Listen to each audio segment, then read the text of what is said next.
Вітаем, даражэнькі, нядзеля 7 чэрвеня раніца з Белсатам у жывым эфіры. Дзяніс Дудзінскі і Кацярына Раецкая сустракаюць гэты дзень разам з вами. І вось вам цікавостка. На мінулым тыдні ў Беларусі ўнеслі папраўкі ў зямельны кодекс. Адразу. Сёння мы абавязкова абмяркуем, што змянілася ў гэтым самым зямельным кодексе. А яшчэ нагадаем, за якія дзеянні ці наадварот, за якое бяздзеянне на ўласным падворку можна атрымаць штраф. І ў каментарах прапаноўваем пісаць, што, на вашу думку, нельга, падкрэсліваю, нельга рабіць на прысядзібным участку. Не паводле закону, мы ўсе разумеем, што закон ёсць закон, дуралекс адлекс, але паводле сумлення і здаровага сэнсу. Што вам не падабаецца? Ну, напрыклад, гучная музыка, вялікія кампаніі, грылі, лебедзі запонаў, трава, якую не косяць, куры суседскія лезуць на вашыя грады. Што вас увогуле злуе? Бо прыязджаеш адпачыць, а там зранку да ночы пачынаецца. Людзі працуюць. Працуюць, бензапілы, электракасілкі, што яшчэ там... А ўвечары кампаніі гучныя. Мы прапануем зліваць у каментарах увесь ваш негатыў свой. Мы таксама вось ужо падзяліліся з вами. Пачынаем мы з тэмы, якая турбуе нас вельмі, але на якую мы не можам паўплываць. На тыдні з'явілася навіна, што ў Беларусі нарэшце вызначылі, на якіх месцах пабудуюць сховішчы ядравых адкідаў. Дзе іх запланавалі і якія могуць быць наступствы ў нашым першым матэрыяле.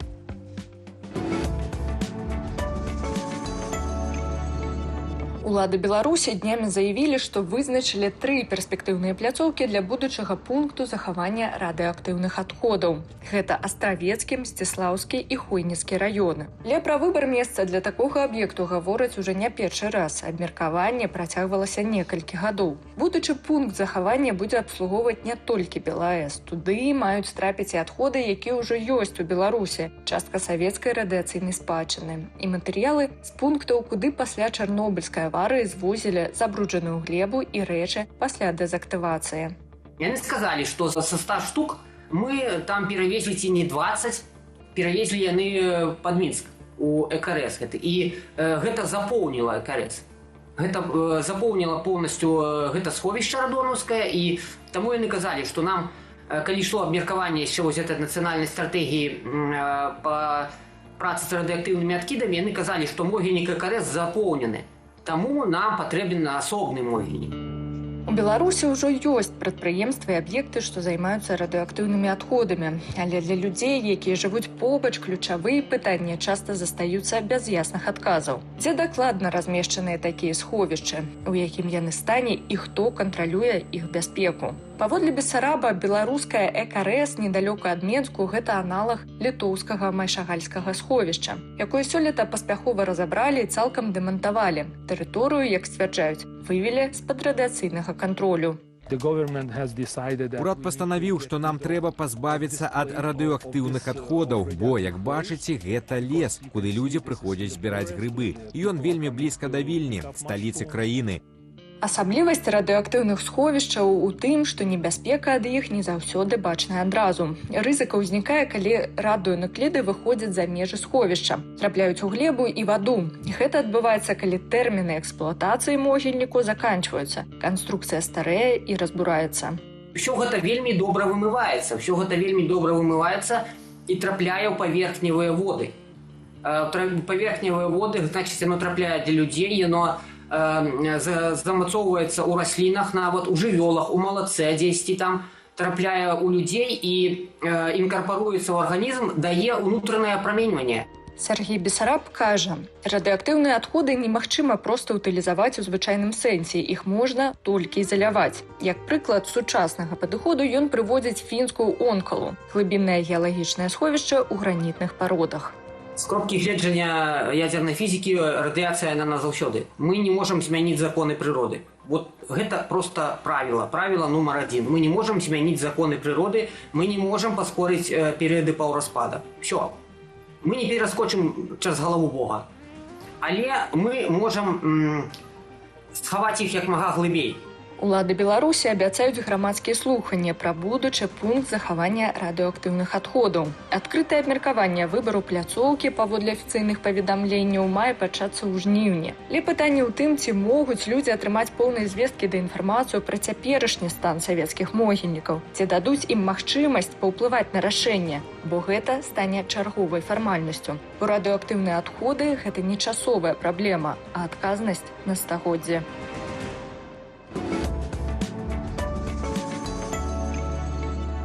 Мне падаецца, гэта той самы выпадак, калі беларускія чыноўнікі будуць адказваць нешта тыпу «мы абавязкова абмяркуем гэта з мясцовымі жыхарамі». Ну, няма слоў. Ну, калі абмяркоўвалі ў папярэдні раз, некаторым з нас мы павінны былі з'ехаць з краіны. Абмяркоўваліся. Дзяржава думае пра цябе, нават калі ты пра яе не вельмі памятаеш. Мы ўсе гэта добра ведаем. У чыноўнікаў заўсёды на пагатове якая-небудзь новая цікавостка, новыя правілы, новыя штрафы. І можна нават застацца без сваёй зямлі. Ну, не ў тым сэнсе, як мы, тыя, хто эміграваў, а без уласнага прысядзібнага ўчастку. Як гэта можа адбыцца па новых зменах у зямельным кодексе? Будзем разбірацца разам з часовым выканальнікам абавязкаў старшыні партыі БНФ у замежжы Юрыем Меляшкевічам. Юрый, вітаем вас. Дзень добры, рада вас бачыць. Вітаем, мы таксама вас радыя бачыць. Давайте так, што самае галоўнае трэба ведаць пра папраўкі ў зямельным кодексе. Мы нават запісалі, бо гэта вымавіць вельмі цяжка. Як дзяржава аргументавала? Папраўкі скіраваныя на ўдасканаленне зямельных дачыненняў і ўзмацненне адказнасці мясцовых органаў улады за развіццё рэгіёну.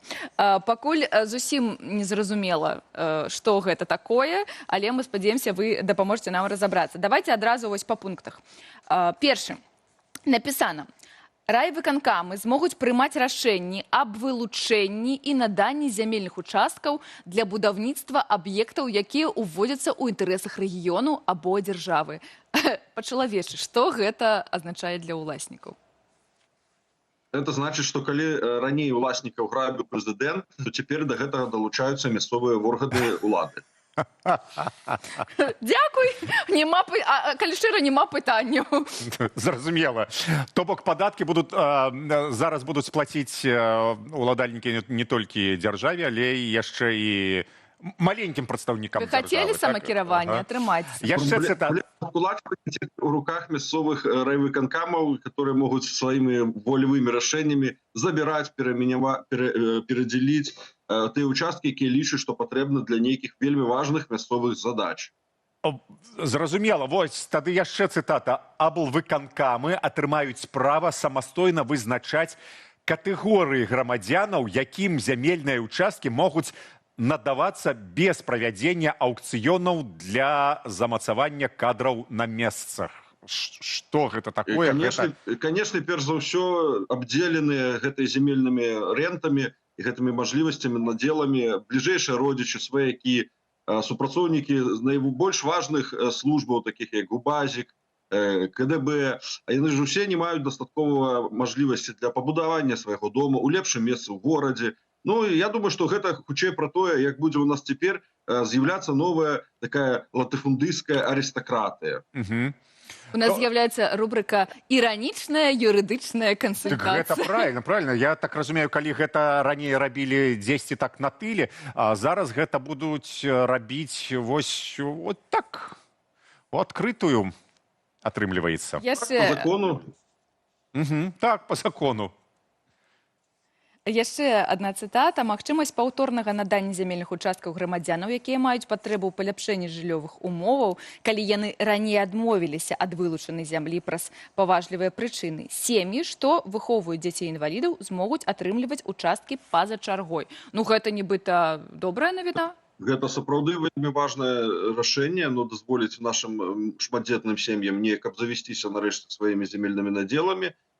Пытанне другое. Як фінансава забяспечыць іхнюю будаўнічую актыўнасць у далейшым? Калі адмова была недастатковым колькасцю фінансавых ресурсаў гэтых сем'яў, што вельмі частая практыка, то я не ведаю, як зменіцца гэтае забеспячэнне фінансавымі рэсурсамі, бо нейкіх значных крэдытных лініяў, нейкіх новых іпатэчных законаў пры гэтым не прымаецца. Зразумела, а ўвогуле па што можна страціць права ўласнасці на зямлю? Што трэба рабіць, не рабіць? Самае галоўнае, што ў гэтым кодексе прапісана, гэта мажлівасць пад вельмі важныя задачы раённага маштаба, калі начальнік які-небудзь райвыканкама палічыць, што неабходна зрэалізаваць нейкі праект, там, не знаю, па будаўніцтву ці па развіццю сацыяльнай ці нейкай лагістычнай інфраструктуры, то ў такім выпадку мясцовыя жыхары пазбавяцца права ўласнасці на свае ўласныя зямельныя надзелы, бо гэта рашэнне прымаецца ў кампетэнцыі мясцовых выканкамаў. Ну добра, а ёсць нейкія, я не ведаю, гаранты на выпадак, калі, напрыклад, тэрыторыя твая трапляе вось у гэты пункт развіцця населенага таго ж пункту, вось гэтая канцэпцыя, і калі ёй, напрыклад, цікавяцца ці забудоўнікі, ці вось гэтае кіраванне мясцовае, ці можна, па-першае, адмовіцца ад канфіскацыі, ці як это, Адчуждзення пра ўласнасці. Так, уласнасці. Ці, мабыць, неяк уплываць на памер кампенсацыі? Ну, я думаю, што ўплываць будуць тыя, хто разам з начальнікамі ў лазні паряцца. Яны будуць займацца гэтымі пытаннямі ў большай ступені, чым тыя людзі, которые жывуць і распараджаюцца сваімі ўласнымі зямельнымі надзеламі. Я спадзяюся, што суды, ну, мы ведаем, як працуюць у Беларусі суды, яны вельмі дасканала прытрымліваюцца літары закона. Цяпер у іх такі закон ёсць. Яны цяпер змогуць ім распараджацца абсалютна ў інтарэсах сваіх бліжэйшых сяброў па лазні. Ну гэта ж прасоўванне і распаўсюджванне карупцыі, перш за ўсё, атрымліваецца такое. Ну, гэта афіцыйна замацаваная карупцыя. Узаконьванне працэдураў, які аблегчаюць ад'ём, выманне земельных надзелаў для мясцовых людзей на карысць мясцовых уладаў. Зразумела. Ну, давайте тады больш да асабістых пытанняў.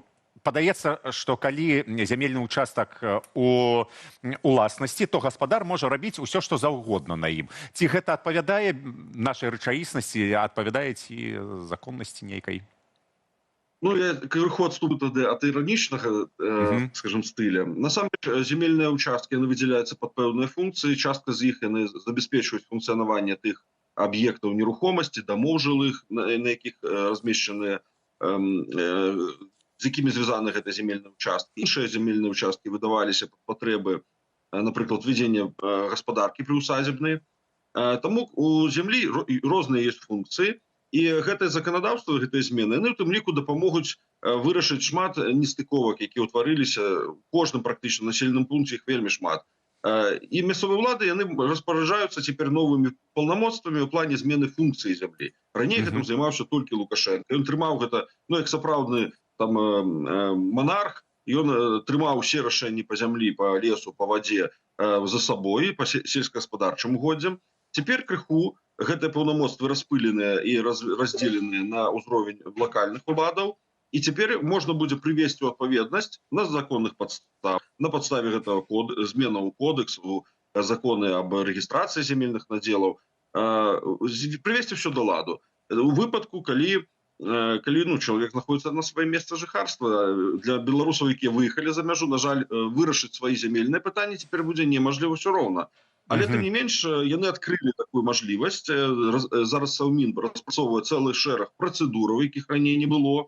І фактычна яны дызайняць эту сістэму вырашэння застарелых і старых вельмі канфліктаў, невырашаных праблемаў на зямлі. У гэтым ёсць пэўны сэнс, гэта карысна нам усім будзе. Адзінае, што паралельна адбываецца вось гэтая несіметрычная перадача правоў мясцовым уладам з фармулёўкамі, якія адназначна для мяне гавораць пра павелічэнне банка карупцыйных схемаў. Мы на пачатку эфира задалі пытанне нашим гледачам про тое, а якія скаргі, якія непрыемнасці ёсць на гэтых надзелах асабістых, мабыць, на суседзяў нейкія скаргі, мабыць, нейкія непрыемныя сюрпрызы. Ну, я не ведаю, на што дзяржава можа адрэагаваць, калі ты будзеш скардзіцца, ну, акрамя БЧБ сцяга. Ну, у нас много теперь может быть скаргаў. Параллельна змены адбыліся і ў назначэнні водных аб'ектаў, якія людзі сабе стваралі побач з домам. Ну, напрыклад, цяпер, калі сусед убачыць, што ў кагосьці на суседняй дзеляначкі ёсць невялічкае возерцо плошчу больш, чым 10 квадратных метраў, то цяпер можна неплохо стукнуць на гэтага свайго суседа дзеля таго, каб прывесці яго да нормы за свой кошт, каб ён засыпаў гэтую сажалку і пакінуў яе ў тых памерах, якія цяпер усталёўвае заканадаўства.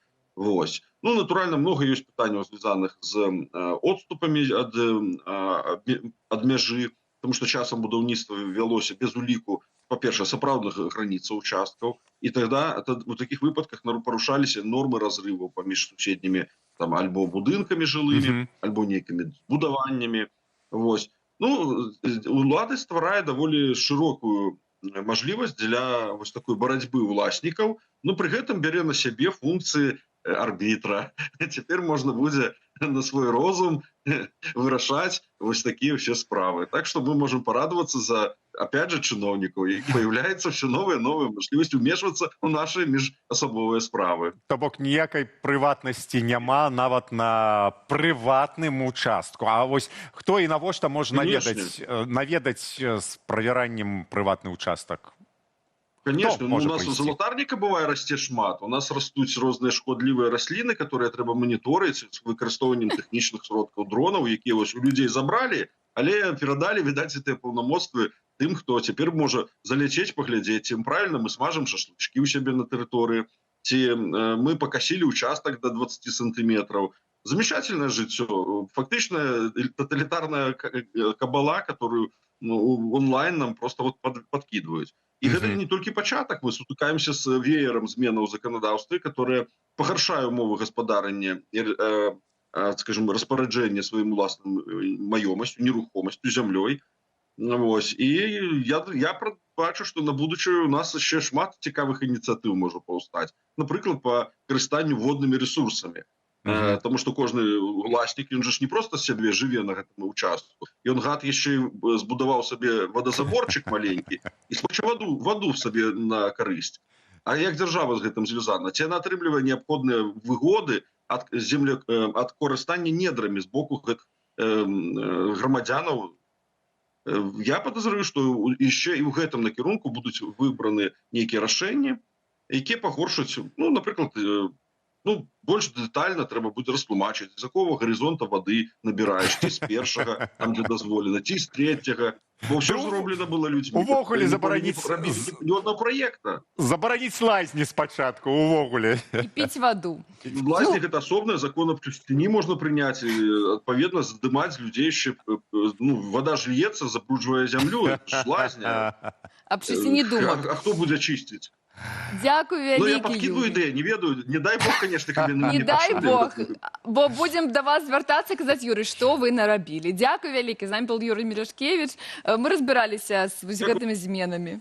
А вось навінкі беларускіх сацыяльных сетак нам традыцыйна падрыхтаваў Андрэй Сульжыц. Андрэю, вітаем цябе. Значит, коллеги, штрафы, забороны и весь негатив на некоторое короткое время мы откладаем у бок, а теперь, пожалуй, поговорим с вами про нечто позитивное, про все то, про что вы непосредственно пишете у социальных сетках. Привитание, коллеги. Да.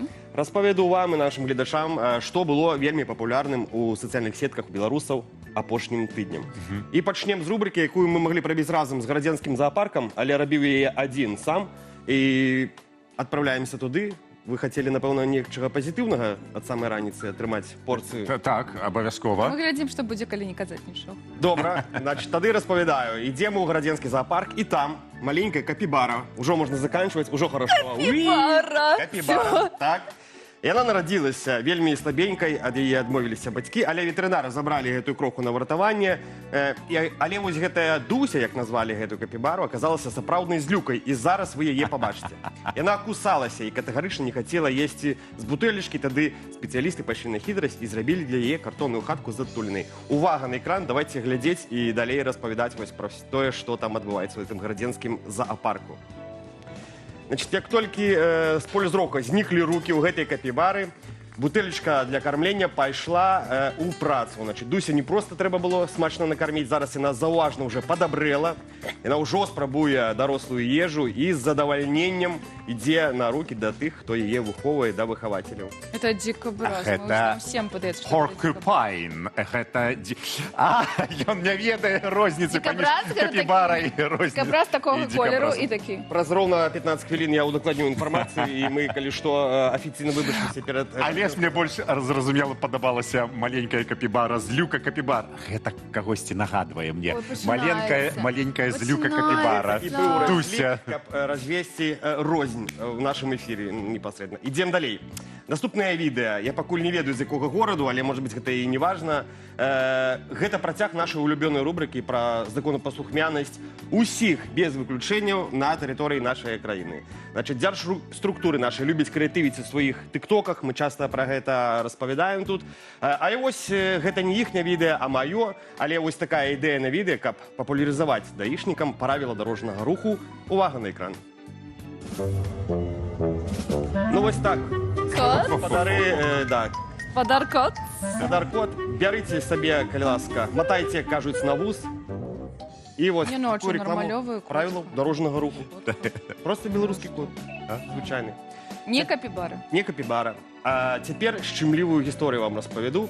Кажуць, што жывёлы адчуваюць гэты наш чалавечы свет значна танчэй, чым людзі. І вось у гарадзенскім зоапарку доўгія гады жыла пара ваўкоў, Цяплон і Петра. І вось калі любімай Петры не стала, стары воўк застаўся адзін, ён слабеў, але нібы чагосьці яшчэ вельмі чакаў. І вось нарэшце з'явіўся ў гарадзенскім зноў-такі зоапарку шанец прытуліць двух новых ваўчанят. І менавіта ў дзень, калі спецыялісты выехалі за малымі, гэта вось Цяплон ціха і спакойна сышоў на вясёлку. Хтосьці скажа, што супадзенне, але ў гарадзенскім зоапарку вераць, што менавіта гэтую змену, каб перадаць свае ўладанні ў надзейнай лапы і сысці з спакойным сэрцам і чакаў гэты воўк. Давайте паглядзім на гэтую мілату. Вось каго завезлі непасрэдна ў гарадзенскі зоапарк. Знаёмцеся, два новыя ваўчаняты. Проста навскідку, ці зможаце вы назваць іхныя імёны? Як можна назваць двух маленькіх? Кай і Герда. Откуда ты ведаеш? Каін і... Авель, не. Маркс і Авель. Энгельс. Ну вы... Баден і Баден. Вы, як людзі з беларускага шоу-бізнесу, мусіце ведаць такі музыкальны гурт. Джей і Морс. Чукі Гек, ё-маё. Ёп! Это так. А Памятаете? мне хотелось бы вернуться на пистолет. Вы ведаеце, што гэта не гурт, не толькі гурт. А і сапраўды. Ведаеце, хто такі Аркадій Гайдар, Дякую, Денис. Чукі Гек? Ты беларускі хлопчик, ці ты савецкі Працягваем. хлопчик? Вікіпедыя. Ідзем далей і зноў глядзім на прыгажосць. Калі б Голливуд ці яшчэ хтосьці з тых, хто ўмее нешта здымаць, вырашыў зняць анімацыйную стужку пра Беларусь, яна выглядала б менавіта так. Значит, сакавітыя дранікі з графікай цудоўнай, велічэзныя зубры, знаёмыя Менскай вуліцы. Карацей, цяпер у трендзе сацыяльных сетак чарговы арт-эксперымент, які паказвае нашу улюбёную краіну ў мульцяшным сусвеце Pixar. Каму, карацей, Голливуд, а каму хата родная, давайте ацаніце гэта відэа самі. Як выглядала б наша краіна, калі б Pixar здымала? Зноў-такі, тлумачу, як гэта все адбываецца. Людзі проста пішуць промпт да нейрасеткі, і нейрасетка сама, так як яна гэта адчувае, малюе нашу краіну. Ну і вось розныя гарады, розныя сем'і, розныя тэмы. Неяк стэрэатыпна. Безумоўна, стэрэатыпна, бо нейрасетка, яна як бы бярэ самыя папулярныя запыты з сеціва, з усяго, што існуе в Гугле або яшчэ в якіх іншых. Былі вось гэтыя беларускія Мальдывы, як кажуць. Так, дранікі, зубры, Мальдывы. Жанчыны. Жанчыны. Вакзал. Ну, не ведаю. Прыгожа то яно прыгожа, але які Зрабі сэнс? лепей. Ой, перастаньце, Вось калі будзе Кацярына. паўстанне машын, ты што скажаш? Што табе не спадабаўся ролик, который ты машыны зрабілі? Ты думай на будучыню. Вельмі. Калісьці там трэба будзе перад імі адказваць. А я заўсёды дзякую чату GPT. А я заўсёды Про дзякую, всялякі Андруш. выпадак. И пальчик ставишь вверх. О, Я лайк. заўсёды дзякую, Андрушу. Дзякую Ага. табе вялікі. Чакаем цябе з каментарамі. Мы спадзяёмся, што там будзе шмат скаргаў пра тое, Што нельга рабіць на падворку? Вось такое пытанне сённяшняга дня у нас. А што трэба забараніць рабіць на падворку? І Ох. што трэба рабіць на У нас падворку? сёння агрэсіўнае пытанне, Так. таму давайце яшчэ больш добрых навінаў паглядзімце.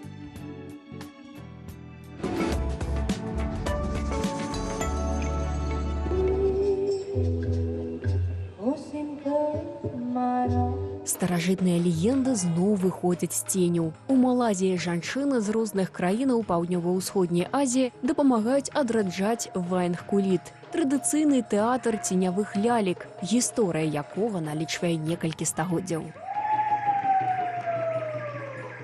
Артысткі з Малайзіі, Інданезіі, Таіланду, М'янмы і Філіпінаў вырашылі па-свойму пераасэнсаваць старажытнае мастацтва. Ценявы тэатр ваенг-куліт стагоддзямі лічыўся пераважна мужчынскую справаю, але цяпер яны расказваюць народныя легенды і містычнае паданне з жаночага пункту гледжання. За аснову ўзялі гісторыі, якія перадаваліся ў сем'ях ад бабулі маці. Сярод іх нямала аповедаў пра жанчын-прывідаў і іншых гераіняў мясцовага фальклору.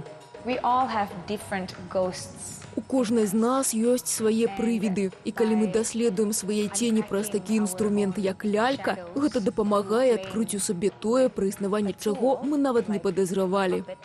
Удзельніцы праекту імкнуцца захаваць мастацтва, якое ўжо больш за 1000 гадоў расказвае гісторыя пра герояў, духаў і чалавечыя лёсы. У гэтых пастаноўках заўсёды ёсць месца барацьбе дабра і зла, мудрасці і чалавечых памылак. Сёння ваенг-куліт уваходзіць у спіс нематэрыяльнай культурнай спадчыны чалавецтва ЮНЕСКО. У Румыніі згатавалі больш за 5000 літраў гуляшу і трапілі ў кнігу рэкордаў Гіннеса. Незвычайны кулінарны рэкорд паставілі ў горадзе Салонта падчас святкавання ягонага стагоддзя. Асаблівасцю гіганцкай стравы стала зубрынае мяса. Для гуляшу яго спатрэбілася амаль тонна. Мы выкарысталі 910 кілаграмаў чыстага мяса зубра, дадалі 1200 кілаграмаў бульбы, 500 кілаграмаў цыбулі, а таксама моркву, сельдэрэй і соль. Над рэкордным гуляшом працавалі каля 200 валанцёраў, кухараў і студэнтаў. А калі страва была гатовая, ля катла адразу выстраілася чарга ахвотных яе пакаштаваць. Ежа дакладна атрымаецца вельмі смачная. Не проста смачная, а выдатная, бо яе гатуюць столькі людзей і з такою душою.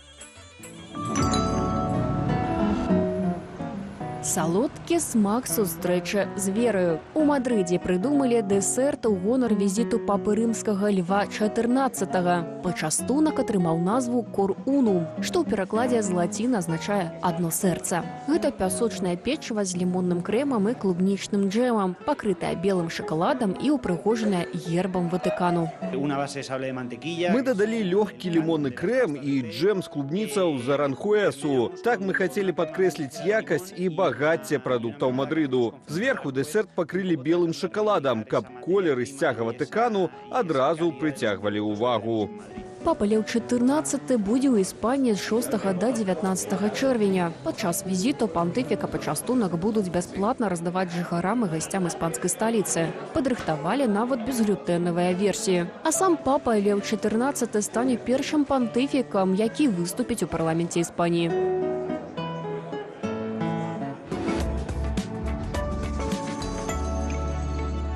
Жыць трэба так, каб у твой гонар называлі дэсерты, выспы, зоркі, не ведаю. Што б ты назваў, Дзяніс, маім імём?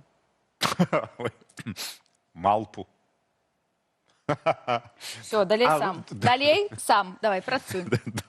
Ну, насекомое нейкае, мабыць. Дзяніс, Ёсць Брэд Піт, насекомое, ёсць Дональд Трамп, ёсць шмат... Калі што ў сцэнарыі было напісана, Дзяніс адказвае шчыра і не пафасна. Бахамол. Давай, працуй. Бахамол Раецкая. Ну, што? У нас госць Константин Несцярович, сацыёлаг. Вітаем, Константине. Мабыць, вы дапаможце нам разабрацца, ці нармалёва, калі людзі даюць вельмі дзіўныя адказы на агульныя пытанні, на якія трэба адказваць агульна, Дзяніс. Пытанне першае. што якое ўсіх нервуе і няма адказу. Ці вы верыце, што з-за мяжы можна дакладна зразумець, якія думкі у беларусаў унутры краіны? В принципе, современные технологии опросов общественного мнения, они такие, что в принципе без разницы, откуда ты их проводишь, потому что все делается через интернет. Мы живем в 2026 году, когда почти 100% людей пользуются интернетом, и неважно, откуда ты опрашиваешь. Тут играет роль, знаете, авторитарный контекст. Вот часто говорят, что люди боятся просто правду отвечать в вопросах. Но я всегда, когда такое мнение слышу, я удивляюсь тогда, а почему мы в вопросах видим, что до сих пор большинство белорусов в тех же самых анкетах отмечают, что они против размещения, например, российского ядерного оружия в Беларуси. То есть... Это ж такое пытанне, што яно не ў ты, не ў гэты бок. Ну, знаете, это такое питание, которое связано с вот этой военной тематикой, такое довольно опасненькое, и при этом Лукашенко же говорит, что это я пригласил, я попросил, это нам нужно. Это явно мнение белорусов идет вразрез с мнением власти, и они не боятся это высказывать в анкетах. Ну вот і пакуль за гэта няма рэпрэсіяў, бо калі за меркаванне палітычнае ўжо ёсць рэпрэсіі, тады людзі абіраюць, я так разумею, больш мяккія адказы, больш нейтральныя. А мы не задаем такие вопросы в лоб, мы более хитрыми. А мы задаем. А вось давайте тады так, якія цяпер грамадскія настроі наконт санкцыяў і магчымасці перамоваў з Захадам? Ну, белорусы в целом позитивно относятся к переговорам, возможным с Западом, поддерживают их. Вот, например, по нашим свежим данным, за апрель 2026 года 50% отметили, что они поддерживают то, чтобы переговоры с американцами продолжались, и всего лишь 6% сказали, что нет, как бы мы этого не хотим. То есть перевес огромный. Цікава паглядзець на гэтыя 6%. А хто гэта? А што ж гэта за людзі? Но тут еще про санкции важно сказать, что нетрудно как бы догадаться, что люди как бы в целом не рады санкциям, относятся скорее негативно. Зразумела.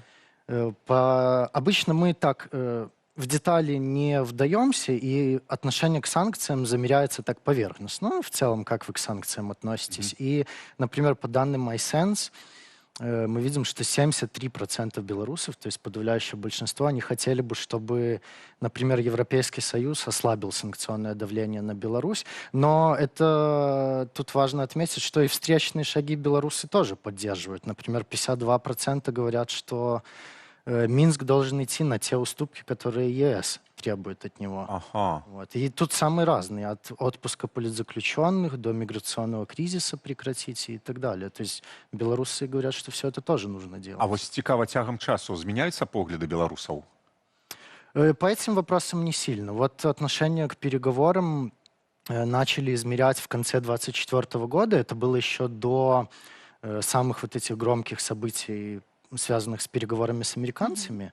И уже тогда, вот до того, как все это завертелось, 54% белорусов говорили, что мы считаем, что Минск должен идти на какие-то уступки ЕС, чтобы налаживать отношения, и наоборот, поддерживаем, что ЕС должны стараться улучшить отношения с Беларусью. То есть, а что касается санкций, то даже на пике революционном в 2020 году, в сентябре, вот по данным Chatham House, мы знаем, что 64%...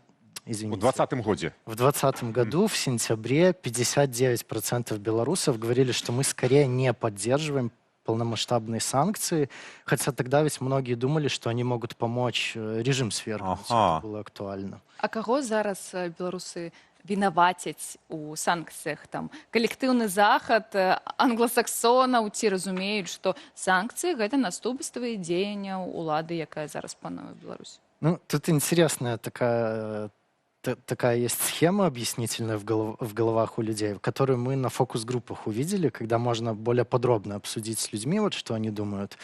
И там интересно, люди говорят, это как бы и по опросам, мы видим, что 62% говорят, вот санкции несправедливо бьют по простым людям. Но как они это объясняют? Они говорят, они искренне верят, что санкции на Беларусь ввели за то, что мы дружим с Россией, за то, что Беларусь дружит с Россией, И вот Запад, как бы не разбираясь, на нас тоже ввел санкции, а на нас тоже за что? Это ж Россия развязала войну, а мы тут ни при чем. Вот такая интересная схема объяснительная у людей. Бок трэба людзям больш распавядаць, што на іх паўплывалі не толькі санкцыі, а санкцыі з-за таго, што Беларусь удзельнічае ў вайне таксама, што ёсць міграцыя, ёсць рэпрэсіі, што ўсё гэта комплекс. Дарэчы, а што найбольш паўплывала на меркаванне людзей вось гэтых? Вайна, санкцыі, эміграцыя, рэвалюцыя? Ну вот именно на отношение к переговорам, на отношение к санкциям, я думаю, что тут дело не столько в конкретных событиях, сколько влияет, вот знаете, такая традиционная для белорусов установка на такой, можно сказать, внешнеполитический нейтралитет, что вот мы хотим дружить со всеми соседями, должны быть хорошие отношения. И до 22 года, когда началась полномасштабная война России против Украины, мы видим, что почти по всем опросам, выбирая между союзом с ЕС и Россией, белорусы, там больше 60% суммарно отмечали, что мы хотим либо дружить со всеми, либо вообще быть вне этих союзов. И вот сейчас, когда есть этот огромный перекос в российский вектор, ну, неудивительно, что люди хотят как-то его сбалансировать. И вот в том числе отсюда происходит эта поддержка диалога с Западом, какого-то налаживания отношений. А вот у комментариях наших глядачей пишут, что не ведаюць, а где такие опытанки есть? Где их можно побачить? Какая механика? Их рассылают? Як... Может, там про результаты спрашивали? Есть такой сайт belaruspuls.org. Заходите. Не, опытанка... А или хочешь поудельничать? Как поудельничать? Эти опросы проводятся через опросные панели. Это такие сервисы, которые обычно делают опросы, там, не знаю, какие вы чипсы любите, молоко и так далее. И просто... В том числе вот опросные компании, как тот же Chatham House, они покупают опросы у этих опросных панелей онлайн. И так само опрошивают белорусов, которые внутри Беларуси? Это только речь сейчас идет про белорусов внутри Беларуси, да. То есть те, которые живут больше полугода вне Беларуси, они отсеиваются сразу же. Разумела, калі вы глядзіце эфір уже з эміграцыяй, тады вам гэта не трапіць, гэтая пытанка. Калі з Беларусі, па-першае, будзьце асцярожны. Я вось зараз не зразумеў, чаму так. Гэта на любым сайце, так? Гэта ўсплываючая вакенца на сайце, ці гэта такая, ну, нібыта як быў народны апрос. Вось табе рассылаюць спасылку, ты пераходзіш і праходзіш в эту панель, так? Народный опрос, вот они зараз называются «Ёсць меркаванне». Они как раз-таки занимаются опросами белорусов вне Беларуси, то есть диаспоры и так далее. А вот по поводу этих опросных панелей, как проходят опросы внутри Беларуси, людей приглашают зарегистрироваться в опросной панели вот в всплывающей этой рекламы. То есть вы там гуглите что-нибудь или в соцсетях сидите, в Инстаграме, вам всплывает. А хотите опросы проходить? И вы тогда уже там регистрируетесь, и вам прилетают разные опросы. Зразумела. Дякую, великий. Слухайте, ну цікаво.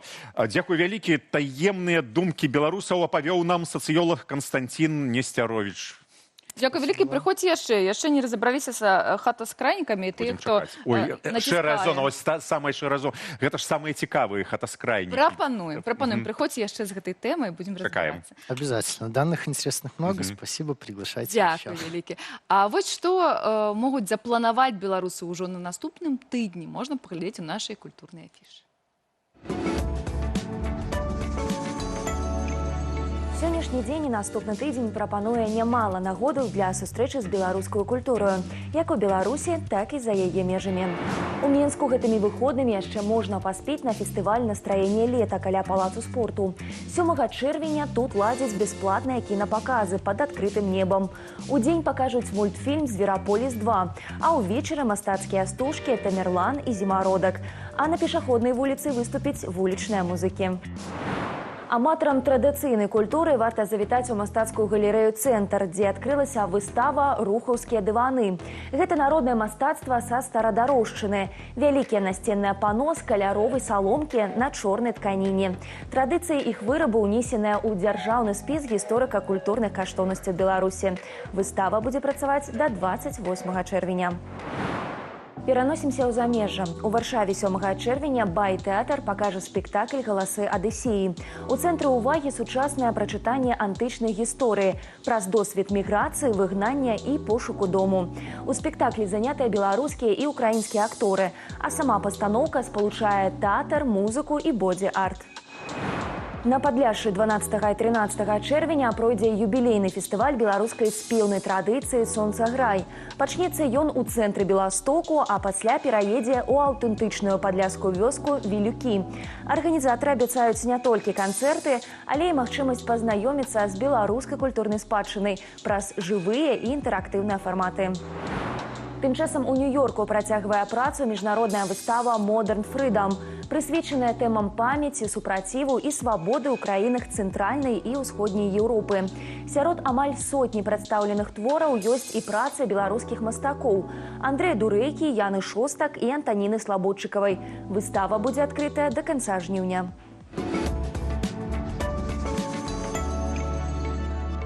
Андрэю, ці пішуць нешта нашы каментатары? Добрае, цікавае, разумнае, злоснае. Больш злоснае нам пишут, але ну все одно. Говорили мы сегодня про то, что будут новые правила с участками, с землей власне. Ну все пишут люди.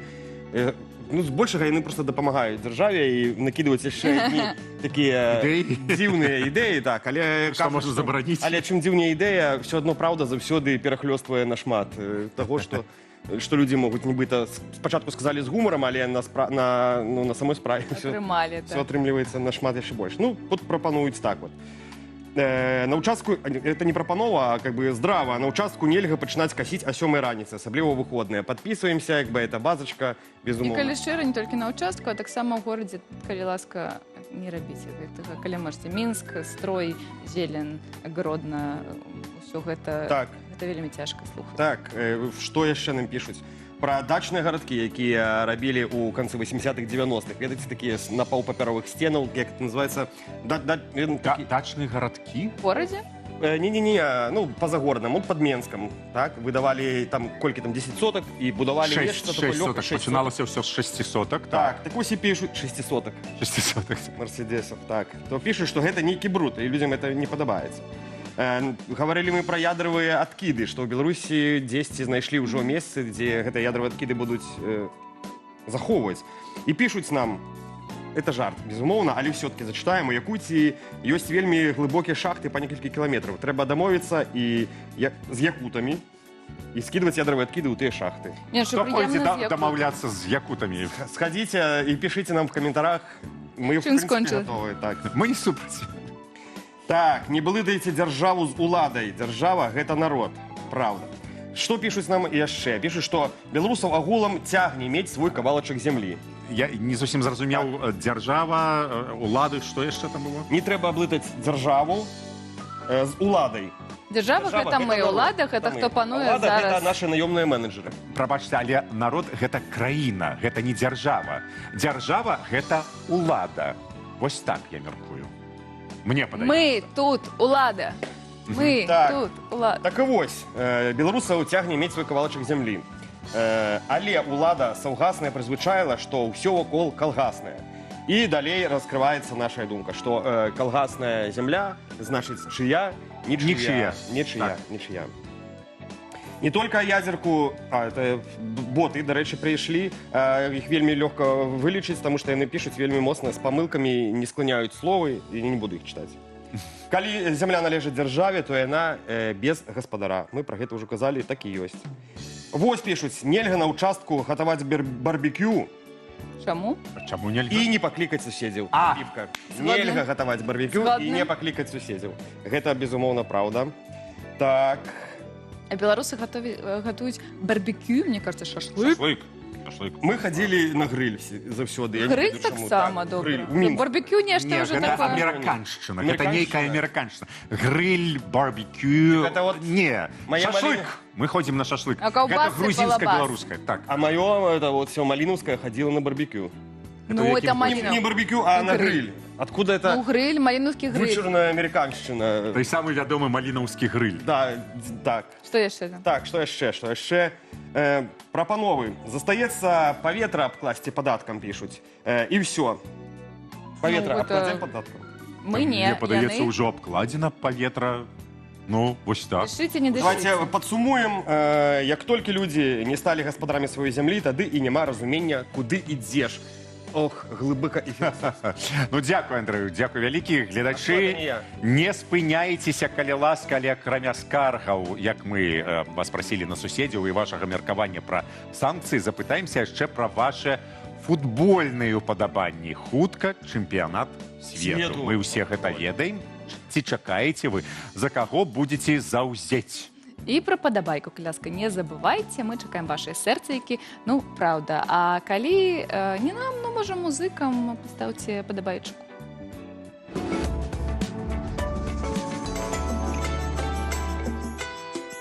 Скибы-дабы-дум-да.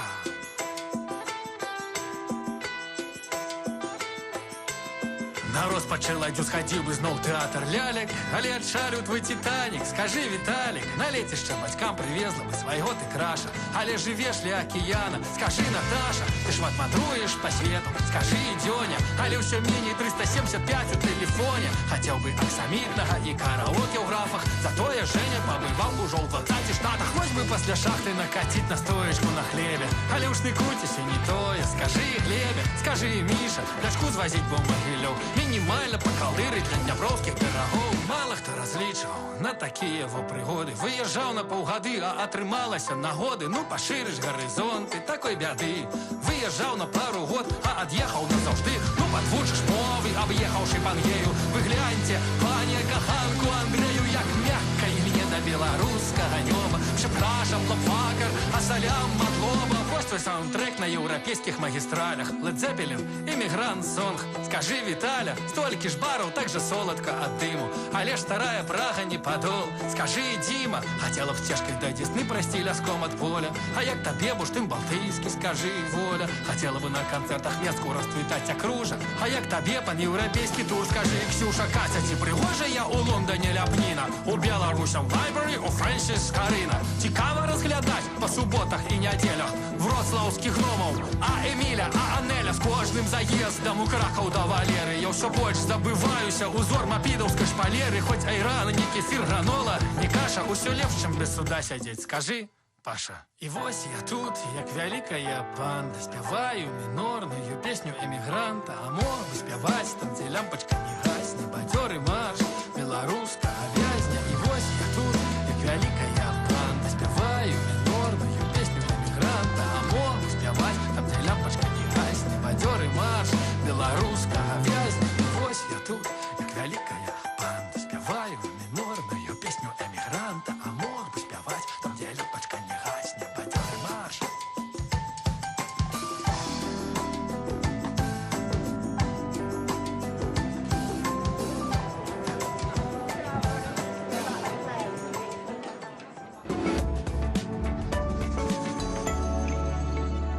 Зноў вітаем, шаноўныя, вы глядзіце раніцу з Белсатам, Кацярына Раецкая, Дзеніс Дудзінскі ў студыі.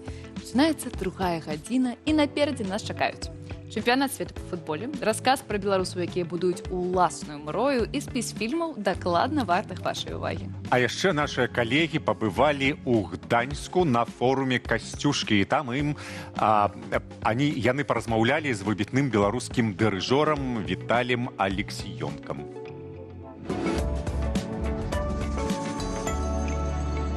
Добрай раніцы, мяне завуць Юлія Цельпук, і сёння будзем размаўляць пра класічную музыку.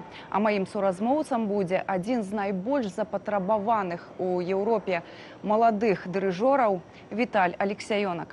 Як вам вось удаецца рабіць і міжнародную кар'еру, і заставацца беларусам? Як вось персанальна ў вас? Музыка — гэта вельмі міжнародная мова. І я таксама валодаю рознымі мовамі, і фізычнымі, лінгвістычнымі. І мне здаецца, што мая місія — гэта аб'яднаць і беларушчыну, і Беларусь, і міжнароднае мастацтва, і міжнародную культуру. І таму я намагаюся, спрабую таксама проста дадаць беларускі кантэкст у сваёй міжнароднай працы. Вы таксама з'яўляецеся арт-дырэктарам фестывалю класічнай музыкі ў Харкаве. Зразумела, што цяпер ідзе вайна, а вы, атрымліваецца, у гэты час дапамагаеце гораду жыць вось гэтым культурным жыццём. Наколькі лёгка ці складана з гэтым ідзе? Тое, што я перажываў у Харкове падчас вайны, і ва ўкраіне ввогуле это такія моцныя эмоцыі, і гэта натхняе. Гэта дае мне вельмі шмат сілаў, і гэта дае мне вельмі шмат сэнсаў. І я спадзяюся таксама, што мы даем гэта харкаўскай аўдыторыі, украінскай аўдыторыі ўвогуле таксама гэтыя сэнсы. Але і музыка пра гэта, правда? Канешне, і музыка, нават калі это музыка ж, яна вельмі часта не звязаная з палітыкай там, ці з нейкімі сучаснымі падзеямі, так? Але тое, што мы выконваем музыку там, менавіта зараз, менавіта ў гэтыя часы, у нашых канцэртных бункерах у Харкове, паміж усімі алармамі, гэта таксама вельмі моцная падзея, і это дае вельмі шмат натхнення ўсім. Наперадзе ў вас, наколькі я ведаю, таксама фестываль зальцбургскі, які вы будзеце падобна адкрываць разам з былой палітзняволенай, з Марыяй Калеснікавай.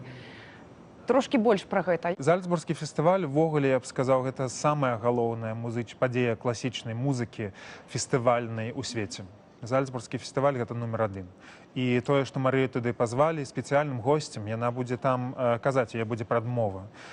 Мяне пазвалі дырыгаваць гэты канцэрт, і акрамя Марыі прадмову будзе чытаць ці казаць таксама прэзідэнт Аўстрыі. І я думаю, што гэта будзе вельмі важная падзея для Беларусі, па меншай меры для культурнай ці класічнай музыкі Беларусі, ці культуры ввогуле, таму што, мне здаецца, Беларусь прагучыць на такой вельмі важнай пляцоўкі, дзе больш за 1000 людзей будзе ў публікі.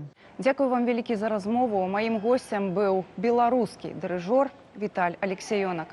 Пабачэння. Гэта была размова з беларускім дырыжорам Віталём Алексеёнак.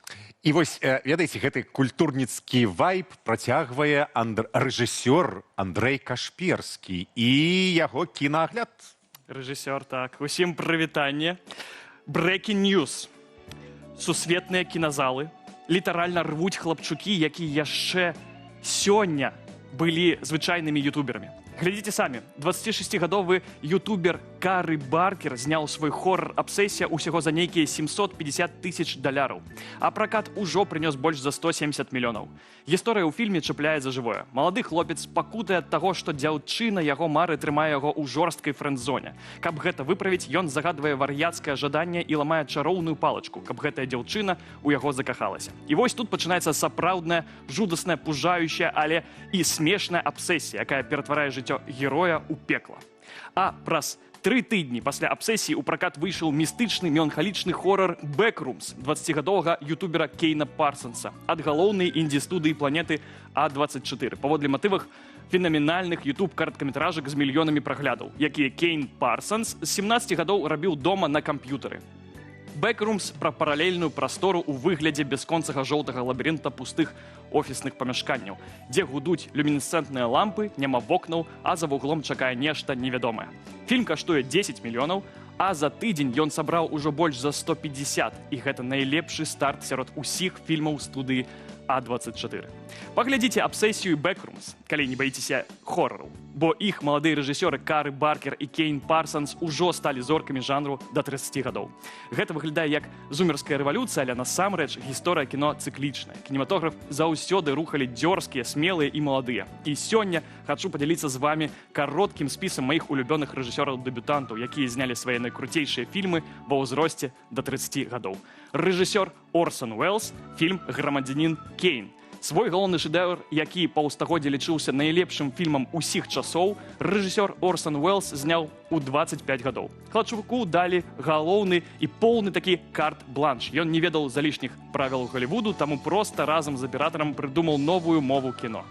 Гэта гісторыя пра уладу і адзіноту медыямагната. Увесь фільм праз флэшбэкі мы спрабуем раскрыць душу гэтага самотнага чалавека. Паглядзіце, класіка.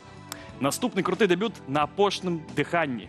Бунтару Жан-Люку Гадару было 28 гадоў, калі ён зняў фільм, які даў старт французскай новай хвалі. Ён здымаў без гатовага сцэнара, прыдумляў рэплікі на хаду, вазіў аператара ў інваліднай калясцы замест рэльсаў і ўпершыню выкарыстаў рваны монтаж, так званы «джамп-кат», які сёння выкарыстоўвае кожны блогер на ютубе. Далей узгадаем галоўнага вундеркінда Голлівуду, і гэта Стывен Спілберг. І свой круты дынамічны трылер «Дуэль» Стывен Спілберг зняў для тэлебачання ўсяго за 13 дзён, калі яму было 24 гады. Сюжэт вельмі просты. Звычайны мужчына едзе па пустыннай трасе, і яго пачынае пераследаваць велізарны заржавелы 40-тонны бензавоз. Гісторыя ператвараецца ў жудасную гульню на выжыванне. А ўжо ў 27 гадоў Стывен зняў «Сківіцы», фільм, які літаральна вынайшаў паняцце «летні блокбастер» і стаў самым касавым у гісторыі на тот момант. Адпраўляемся ў 92 год. І тут адразу два культавыя дэбюты. Па-першае, музыкант ці Эль Маріачі. Калі мы гаворым пра суадносіны бюджэту і касы, Роберт Родрыгес – бог. Ён зняў свой дэбют у 23 гады ўсяго за $7,000. Прычым грошы ён зарабіў на ўдзеле ў медыцынскіх эксперыментах, здаючы кроў. Ён сам быў і рэжысёрам, і аператарам, і монтажёрам, і грузчыкам. Студыя Columbia Pictures купила фільм, і ён акупіўся 1000-разова, адкрыўшы Родрыгесу дзверы ў вялікі Голлівуд. І яшчэ адзін культавы дэбют 92 года «Шалёныя псы». 28-гадовы былы клерк відэапракату Квенцін Тарантіна замяняе мову крымінальнага кіно. Свет атрымаў культавы хіт з геніяльнымі дыялогамі, гвалтам пад музыку і пераблытанай храналогіяй. Але тут няма чаго расказваць, вы ўсё ведаеце пра гэты фільм і без мяне. Пяройдзем ад адных культавых рэжысёраў да іншага. Крыстофер Нолан, аўтар «Інтэрстэлара» і «Бэтмена». У 27 гадоў здымае чорна-белы нуарны пераслед. Бюджэт нейкія $6,000. Гісторыя пра маладога пісьменніка, які ад няма чаго рабіць, пачынае сачыць за выпадковымі мінакамі на вуліцах Лондона. І ў выніку звязваецца з прафесійным злодзеем. Уже тады гэты фільм паказаў стыль Нолана і любоў да нелінейнай храналогіі. І гэтая партызаншчына дала Нолану магчымасць ужо ў 29 гадоў зняць культавы геніяльны «Мемента», трылер і неонуар з адваротнай храналогіі, які зрабіў Нолана зоркай. Свой культавы рэжысёрскі дэбют «Дзяўчаты-самазабойцы» Сафія Коппала зняла ў 28 гадоў. Гісторыя 5 сясцёр, якія растуць у закрытым кансерватыўным прыгарадзе 70-х пад гіпнатычную музыку групы Air. Маладая Кірстен Данст сыграла тут сваю лепшую раннюю ролю, а фільм стаў міжнародным інді-хітом. І напрыканцы мой асобны рэкамендацыён. Джеймс Суіні. У 28 гадоў ён зняў цудоўную, вельмі стыльную і дасціпную інді-камедыю «Straight Up», дзе сам сыграў галоўную ролю. Сюжэт круціцца вакол вельмі інтэлігентнага хлопца з АКР і страхам бруду, які раптам вырашае, што ён гей проста таму, што яго не атрымліваюцца адносіны з дзяўчатамі. Але тут ён сустракае сваю ідэальную платанічную палову. Гэта вельмі тонкае дыялогавае кіно, дзе кадры вывераны па геаметрыі не горш, чым Уэса Андерсона. Таксама раю яго новага фільма, вельмі крутое такое смешнае, бадзёрае драмедзі без блізнюка. І, як бачыце, кожнае пакаленне прыходзіць і заяўляе: мы знішчым стары кінематограф і пабудуем свой. Менавіта гэта прама цяпер робяць хлапчукі з Ютуба. І гэта цудоўна, бо так кіно застаецца жывым. Беларускае кіно таксама не застаецца ў баку. Рэжысёр Мікіта Лаўрэцкі зняў свой дэбют «Беларускі псіхапат» у 21 год. Юра Семашка зрабіў лебединую песню Фёдора Озерова каля 30 гадоў. Ды і я зняў працэсы у 28. Глядзіце любое кіно. Добрае, дрэннае, маладое, старое. Кіно можа быць не ідэальным, але затое жывым. Усім добрай раніцы і добрага дня. Ведаеш, мне ўвогуле падабаецца гэтая ідэя, калі та ідэя, з якой ты пачынаў. Калі за малыя грошы здымаецца нешта такое, што потым прыносіць вялікія грошы. Усе беларускія фільмы так. Усе беларускія фільмы гэта так, звычайна. Грошы вялікія яны наперадзе, яшчэ дзесьці будуць. Піла 1, з чаго ўсё пачыналася. Такі танны фільм, што прымушаны быў сцэнарыст нават здымацца. Дякую вялікі. Ось так. Дзякуй вялікі Андрэю, дзякуй Дзяніс за ваше меркаванне. Нам вельмі спадабалася, і мне падаецца, што яшчэ ёсць серыял, які трэба паглядзець. Трэба паглядзець беларускі серыял, дакументальны серыял ад Белсату, і нам вельмі прыемна, што менавіта мы зробім гэтую абвестку. Увага! Тэлеканал Белсат пачаў здымаць дакументальны серыял праект пад назваю «Талака будуем мрою». Гэты праект раскажа гісторыю беларускай пары, якая спрабуе пачаць новае жыццё на хутары. І вось першай серыі выйдуць у эфір ужо ўвосень. То бок прэм'еры, сябры, яшчэ давядзецца пачакаць, але мы маем відэа і магчымасць пазнаёміцца з героямі. Гэта першыя кадры гісторыі, за якою мы з вамі разам будзем назіраць некалькі месяцаў.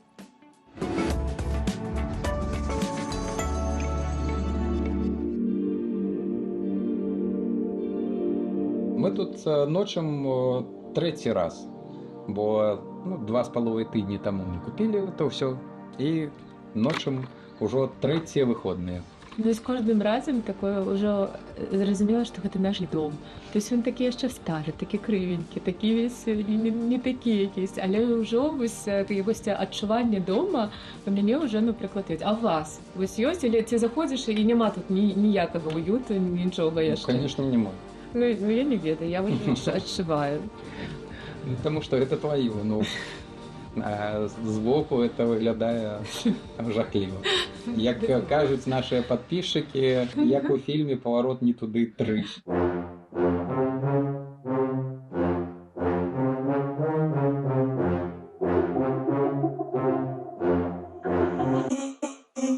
Ну, тут у нас намет, наше спальное место, наш домик у дому.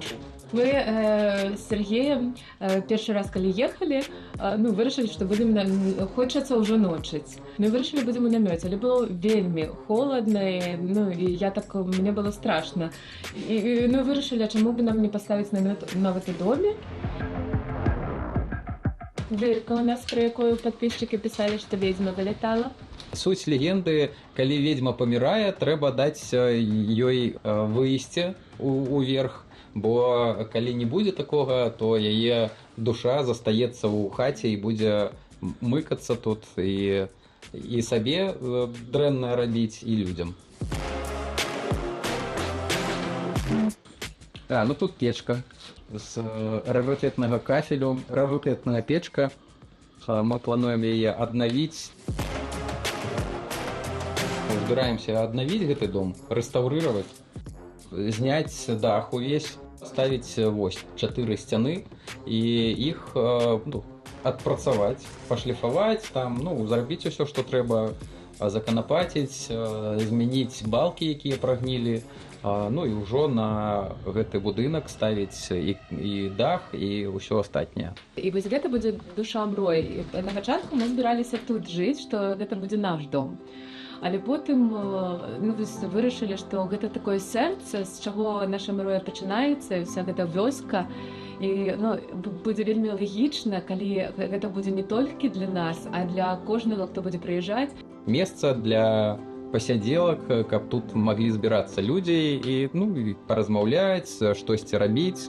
І ввогуле даць людзям адпачынак. Вось як мы таксама расказвалі, што шмат людзей піша, што хоча штосьці зрабіць рукамі, што вельмі сумуюць па такой вось працы. І а чаму не? Мы разам будем строить такі дом для беларусаў, разам з беларусамі і палякамі, которые таксама пішуць, хочуць прыехаць да нас. Нам здаецца, што гэта круто.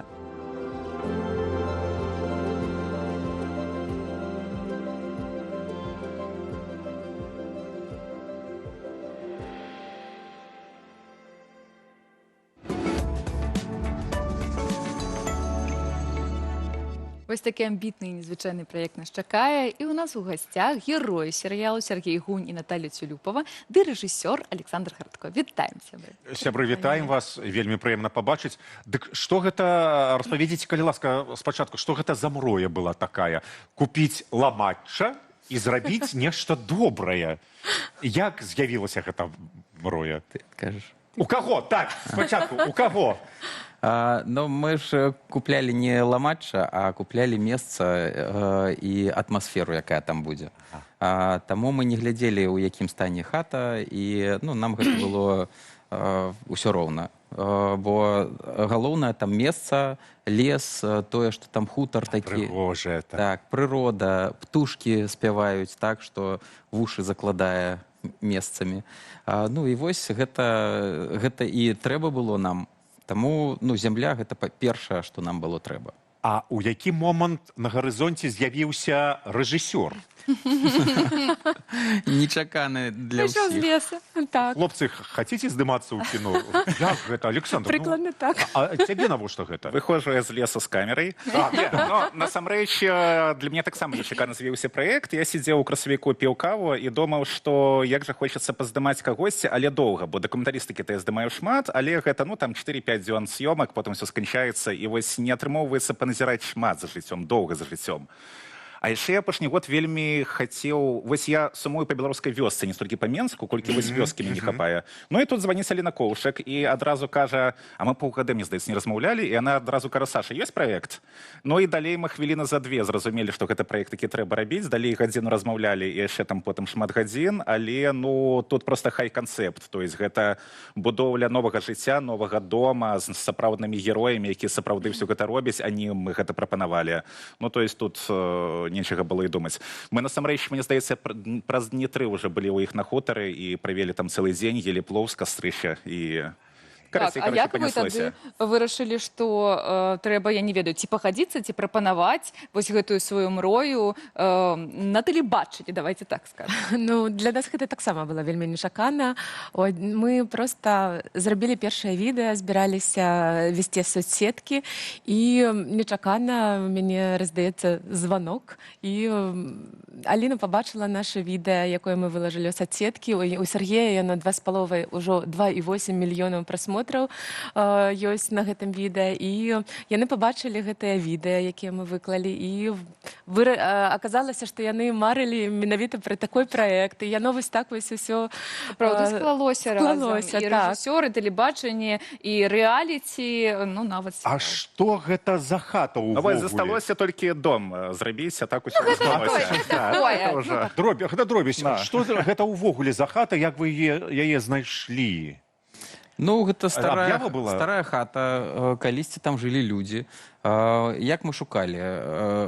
Не глядзелі гэтыя сайты, на якіх прадаюць нерухомасць, а паглядзелі мапу Google са спутніка, паглядзелі, дзе там у лесе ёсць дахі з пакінутых дамоў, хат, і паехалі па гэтых кропках глядзець, што там ёсць. Вось знайшлі такое месца, нам там тутэйшыя мясцовыя жыхары пападкідвалі варыянтаў, знайшлі праз іх уласціцеля, уласніка гэтай хаты, і дамовіліся з ім, вось, і купілі. Ён сам планаваў штосьці рабіць, але там 20 год нічога не рабіў і вырашыў прадаць. А цікава, колькі каштавала? Прыкладна. Ну, прыкладна... Вось столькі? Прыкладна... Вось столькі. Сярэдні кошт. Добра, а ці зараз, вось, калі вы пачалі ўжо і здымаць, і нешта рабіць, ці вашая мроя, яна пераўтварылася ў план, і наколькі ён цяжкі? Ці цяжка зараз зразумець, што з гэтым будзе далей? Ну, на пачатку мы збіраліся жыць у гэтым доме і разам яго з беларусамі адбудоўваць. Але вельмі хутка... Паглядзіце, як... Ай-яй-яй-яй-яй. Там 3 леса вакол. Бярозавы, дубовы і сасновы. І вось яны... Не змешаныя нават. Так. Ну і што будзе далей? Ці ёсць план? Ну, так, безумоўна. І мы зразумелі, што хочацца запрашаць туды людзей, бо гэта для нас такая вельмі гісторыя не толькі пра нас, бо Сергей былы палітвязень.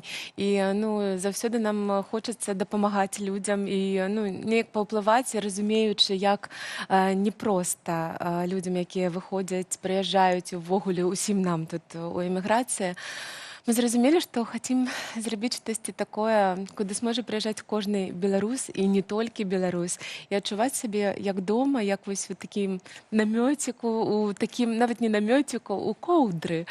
Калі вось нам, ведаеце, так складана, калі ў жыцці, і хочацца вось укутацца у коўдру, каб ніхто цябе не чапаў, і было вось так цёпла. І вось наша мроя — гэта вось тая коўдра, у якую чалавек можа прыехаць, закутацца і адчуваць сябе цёпла, Хороша. Да. І яшчэ мы жадаем зрабіць яе па-беларуску і зрабіць такую маленькую ідэальную Беларусь.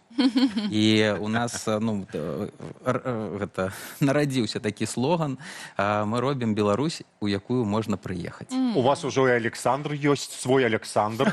Я не заўважыў здымачную групу. Ну, навошта нам здымачна? Не, ну, сапраўды, ездзім, конечно, здымачнай групай, здымаем некалькі камер і здымаем шмат, таму нам будзе з чаго выбраць, калі будзем здымаць. Але наконт планаў, ад чаго мы кайфуем, гэта тое, што мы дамовіліся, што мы не робім нейкую ідэальную гісторыю па нейкім сцэнары, бо сцэнара тут ввогуле не можа быць. І я апошнія гады казаў, што я раблю дакументальныя фільмы пра беларусаў, у якіх атрымліваецца, а тут мы зразумелі, што мы робім фільм пра беларусаў, у якіх штосьці атрымліваецца, штосьці не атрымліваецца, але яны ўсё роўна рухаюцца наперад. І вось у гэтым вось адсутнасці некага плана і сцэнара, які будзе ідэальна выкананы. Но мне здаецца, гэта пра ўсіх нас, што мы нешта імкнемся рабіць, але можа што-то атрымаецца, можа штосьці не атрымаецца, але трэба рабіць. А колькі частак будзе? Будзе 8 вялікіх серый. Ну і у нас зноў жа... Вялікіх гэта колькі гадзін? Слухайце, ну гэта каля гадзіны. Ага, ну і зноў жа у звычайным фільме ёсць некая фінальная кропка і хэпі-энд, ці не хэпі-энд, а у нас фінальная кропка такая, што мы не ведаем, чым усё скончыцца і скончыцца ли. А можа шмат кропак. Але ж напрыканцы мы мусім пабачыць ужо гатовую хату. Вось мы не імкнемся да такого. Вось нам вельмі важна, як бы не ставіць нейкую фінальную кропку, да якой мы імкнемся у канкрэтнай. Ну, што будзе, то будзе, як у жыцці. А як тут заплануеш, што менавіта атрымаецца? Трэба проста жыць. Будаўнікі гэта толькі вы? Ну, пакуль што толькі я. Але ёсць слова «талака» ў назве, і ёсць план далучаць беларусаў. А як гэта будзе? Яны будуць глядзець выпускі? Ці, мабыць, нейкія абвесткі? Як далучыцца вось нават зараз? Так, ну мы спадзяемся, што беларусы дапамогуць нам, бо калі мы пачалі выкладаць нашы відосікі ў тыктоку, у соцсетках, людзі звяртаюцца і кажуць, мы жадаем прыехаць дапамагчы. І таму мы запланавалі вось па выходным, пакуль што мы, на жаль, жывем у Варшаве, але плануем у хуткім часе... На жаль, яны жывуць у Варшаве. Як далучыцца? Першае пытанне. Як далучыцца да суполкі вашай? Што больш патрэбна? Непасрэдны ўдзел ці грашыма? Мабыць, як гэта ўсё рэалізаваць? Ну, па-першае, трэба пісаць нам пакуль што ў прыват. У сетках? Так, у соцсетках мы зараз распрацоўваем... Я паправлю, у нас ужо... У нас ёсць такі рабочы варыянт сайта mroya.me, і там ужо ёсць кнопачкі, як можна да нас далучыцца. Ці грашыма, ці як прыехаць, і там ёсць такая Google-форма, і можна запоўніць гэтую форму, і мы скантактуемся, каб зразумець. У нас мы ўжо прыдумалі такія ролі, якія каб чалавек прыязджаў і разумеў, што ён там прыкладна можа ці хоча рабіць, ці па будаўніцтву, ці штосьці па зямлі, ці дапамагчы з ежай прыгатаваць на талаку. Ці грыбы пасабіраць. Ці грыбы, ці проста адпачыць, так. І вось так мы не сказалі, бо гэта будзе не толькі дом. Мы плануем невялічкія домікі, каб можна было дзе астанавіцца людзям, і такое месца для намётаў, каб прыехаць можна будзе. І дом гэта будзе проста такая агульны дом, дзе мы будзем спаткацца разам з беларусамі, там будзе печ, там можна будзе прыехаць, проста адпачыць. Гэта такі, мы называем яго клуб. Мне ў галаве ўжо фестываль, ўжо ўсё, ўжо музыкі, я ўжо ўсё. Колькі кіламетраў? Дзе ён? Ну, гэта 6 кіламетраў ад мяжы з Беларусю. Да Беларусі бліжэй, чым да Варшавы. Ну, і мы плануем, каб гэта быў такі перманентны беларускі фэст. Нам гэта падабаецца. Так. Распавядзіце, Александр, калі ласка, а чым адрозніваецца вось рэаліці для тэлебачання ад таго, што называецца дакументальным серыялам, ці гэта адно і тое ж? Ну, вось я як заўсёды ў сваіх праектах на нейкай мяжы гэта розных жанраў. рэаліці ці дакументальністыка? Гэта рэаліці і дакументальны серыял. Мы на мяжы. Мы на мяжы здымаем, і у нас на мяжы паміж жанрамі, бо зноў жа мы не імкнемся вось у нейкі такі фармат себе зажаць, і каб усё вось было аднолькава кожны выпуск. У нас все будзе по-рознаму. Там можа мы адзін выпуск будзем знімаць 2 месяцы, а іншы за адзін дзень нешта атрымаецца. Кароче, ніякіх рамак. Ну і важны момант, да, што у нас вось мы бачым 2 герояў, але фактычна, як вы ўжо разумееце, у нас героямі стануць усе беларусы, таму што удзельнічаць можна рукамі, удзельнічаць можна галавой, удзельнічаць можна грашыма. Таму калі вы далёка і не можаце даехаць да хутара, то данацім, калі мы блізка, то едзем дапамагаць і зноў жа данацім, бо я афігеў, колькі патрэбна грошаў на ўсё і на ўсё, ну пабудуем разам, будзем разам тусавацца. Спадзяемся. А, ну, як кажуць, а ці былі нейкія цікавыя сітуацыі на здымках? Зразумела, што мы пабачым нешта з верасня, напрыклад. Памежнікі не чапалі вас 6 кіламетраў ад мяжы? Ну, мы трошкі пазнаёміліся, але вельмі ветлівыя памежнікі, вельмі ветлівыя. То бок не перашкаджалі вы ім, а яны вам? Нормально. Такой, так. І пытанне гэта зайшло. А ўсё добра скончылася. А ты ўжо пабачыў розніцу паміж тым, што было на пачатку, і тым, што вось зараз ужо... Гэта ўжо нейкая розніца. Не, гэта пачатак. Гэта самы пачатак. Гэта пачатак, і там будзе такое прям вау праз пару тыдняў ад пачатка гісторыі. Да, то есть тут увесь час будзе нешта змяняцца. І гэта зноў жа такі кайф, што змяняецца жыццё нашых герояў, змяняецца хутар, змяняецца ўсё навокал, абставіны, планы, ўсё змяняецца. Слухай, ну я ўвогуле вось не разумею, ну вы ж не будаўнікі. Так гэта ж і кайф. Ну, Сергей, ты будаўнік? Зараз я естам фахоўцам. Зараз мы ўсе будаўнікі. Будуем, нешта будуем. Так, ну, я скончыў універсітэт культуры. Так. Не будаўнік. Дырыжор аркестра, саксафаніст, артыст аркестра. Але ў мяне было хобі на Беларусі, і калі я там хаваўся... Лобзікам вырызаць? Лобзікам? Ну, як? Калісьці я не ведаў, што акрамя музычных інструментаў ёсць будаўнічыя. І мой першы паход у будаўнічы магазин быў для мяне адкрыццём і шокам. І я прыйшоў нешта купіць, калі там набыў домік у вёсцы ў Беларусі. І нічога не змог купіць, бо я не ведаю, што з гэтым рабіць і што гэта за інструменты. Таму купіў тапор. Ну і з таго часу патроху там... як это вовлёкся. І зараз любы інструмент для мяне не праблема, і можна зрабіць усё, што... Калі вы ўбачыце, які туалет Сергей пабудаваў, все пытанні адпадуць.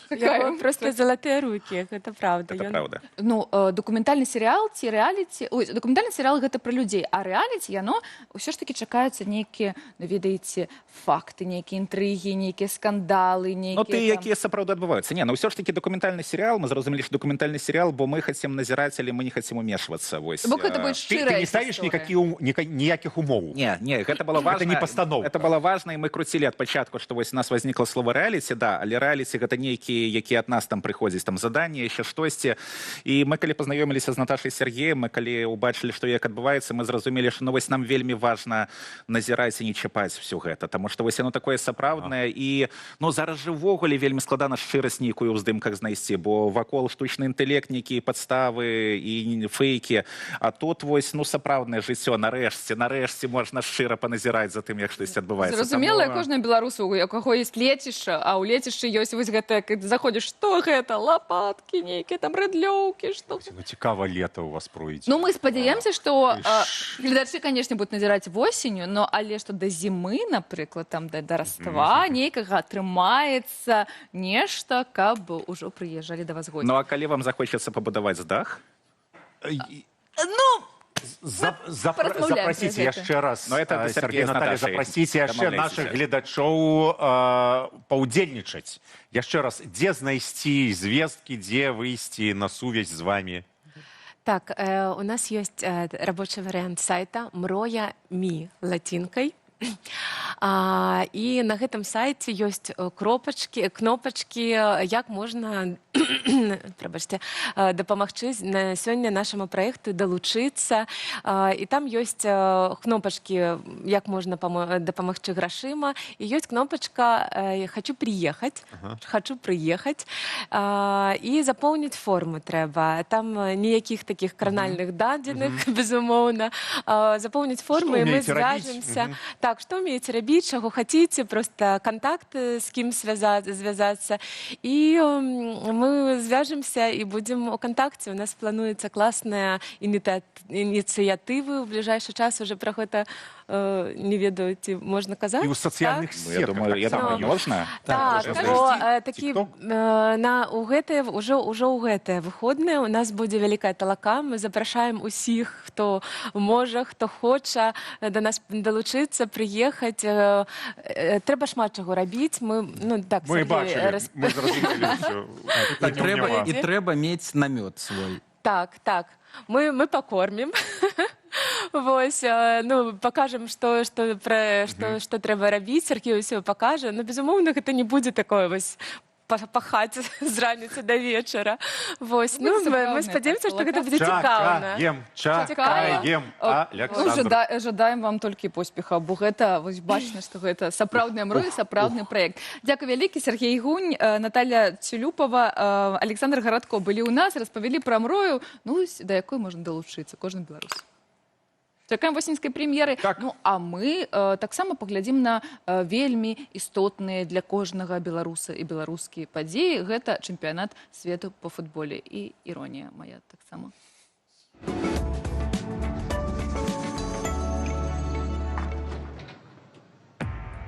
Лето 2026 года абавязкова увойдзе ў гісторыю. Ужо 11 чэрвеня на стадыёнах ЗША, Канады і Мексікі афіцыйна стартуе 23-й чэмпіянат свету па футболе. Мы станем сведкамі самага маштабнага, амбітнага і рэвалюцыйнага турніру на планеце, які назаўжды зменіць звыклы фармат найвялікшага футбольнага першынства. Галоўная фішка гэтага чэмпіянату – яго каласальны памер. ФІФА ўпершыню ў гісторыі дапусціла да фінальнай стадыі 48 камандаў. Замест звыклых 8 групаў нас чакаюць 12 квартэтаў. Што гэта значыць для заўзятараў? Па-першае, калі мы гаворым пра лічбы, нас чакае сапраўдны футбольны канвеер. Ажно 104 матчы замест ранейшых 64. І калі раней заўзятары маглі перагледзець усе гульні, то цяпер гэта папросту немагчыма. З улікам перапынкаў і дадатковага часу гэта больш за 200 гадзінаў трансляцыяў. Уявіце, амаль 9 сотняў футболу нон-стоп. Але галоўнае, гэта цалкам новая драматургія ў накаут-раундах. Цяпер недастаткова проста заняць першае ці другое месца ў групе. У стадыю 1/16 фіналу, якая з'явілася ўпершыню, трапяць таксама 8 найлепшых камандаў з тых, што занялі трэція месцы. Каб узняць запаветны кубак над галавой, будучаму чэмпіёну давядзецца правесці не 7, а 8 матчаў. Інтэнсіўнасць і цана кожнай памылкі ўзрастаюць да касмічных вышынь. Геаграфія чэмпіянату свету 2026 здольна шакаваць любога. Гульні прымуць 16 гарадоў, раскіданых па 3 краінах і 4 часавых паясах. Пералёты паміж стадыёнамі могуць займаць больш часу, чым некаторыя трансатлантычныя рэйсы. Каб каманды і заўзятары не правялі палову чэмпіянату ў самалётах, арганізатары пайшлі на разумны крок, падзялілі турнір на 3 геаграфічныя кластары. Захад ад Ванкувера да Лос-Анджелеса, цэнтр ад Канзас-Сіці да Мехіка, усход ад Таронта да Маямі. На групавым этапе зборныя будуць гуляць у межах аднаго рэгіёну, але пачынаючы ўжо з раунду на выбыванне межы сатруцца і пачнецца сапраўдны вялікі рух па кантыненце. Кожная 16 арэнаў турніру – гэта шэдэўр архітэктуры і тэхналогіяў, але 2 пункты на карце выклікаюць асаблівае трымценне. Першы – легендарны стадыён Ацтэка ў Мехіка, дзе адбудзецца матч адкрыццё. Гэта першая арэна ў гісторыі, якая прымае 3-й чэмпіянат свету. Менавіта тут у 1970-м каранавалі Пеле, а ў 1986-м Д'его Марадона забіваў сваю знакамітую руку Бога. Другі пункт – стадыён Нью-Йорк, Нью-Джерсі, MetLife Stadium, дзе 19 ліпеня адбудзецца фінал. Гэты гіганцкі хмарачос сярод стадыёнаў звычайна прымае матчы па амерыканскім футболе і выкарыстоўвае штучны газон. Каб правесці фінал чэмпіянату свету, амерыканцы цалкам замянілі сінтэтыку на высокатэхналагічную натуральную траву, патраціўшы на гэта мільёны долараў. А кошт будаўніцтва гэтага стадыёну ў свой час склаў 1 мільярд 600 мільёнаў долараў, што робіць яго самай дарагой арэнай у свеце. Ужо можна смела казаць, што чэмпіянат свету 2026 года увойдзе ў гісторыю як грандыёзны эксперымент FIFA дзеля пашырэння межаў спартовага бізнесу і геаграфіі. Нас чакае месяц абсалютнага футбольнага свята, дзе змяшчаюцца мексіканская жарсць, канадская гасціннасць і амерыканскі размах шоу. І праводзьце гадзіннікі, бо найлепшыя матчы давядзецца глядзець уначы. Усё будзе футбол. Come and watch some football. Of course, we know it's soccer.